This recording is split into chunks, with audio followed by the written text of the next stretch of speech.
ละหาน้ำบ้านงามแห่งเมืองสองคนและหนึ่งในดอนแผ่นดินสวรรค์ทินนี้อุดมสมบูรณ์พูนพันธุ์พืชธัญญาหารเข้าป่ายาฝ้ายละหาน้ำนองเย็นอยู่ทุกกันสมดังเก่าขานแห่งคนถิ่นไกลแต่น้ำบ่เคยท่วมบ้านนี้ได้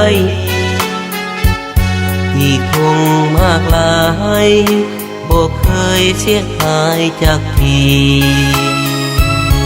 ละหาน้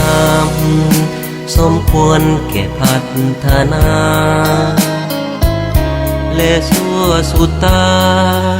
เข้าเขียวขจีคำแลงแสงทองส่องผิวนาทีสีบางเฮียงนี้งามเหลือลำพันละหาน้ำเจ้างามดังคำลือสาพัดทศิมาอารามเสื่อสันได้มาทุลาค่าสุดตื่นตันอยากปักหลักมันกับละหาน้ำ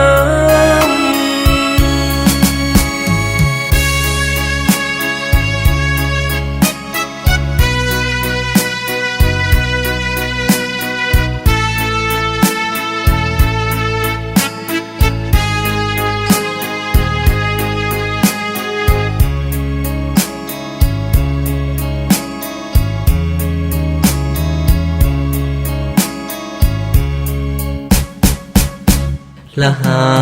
น้ำสมควรแก่พัฒนา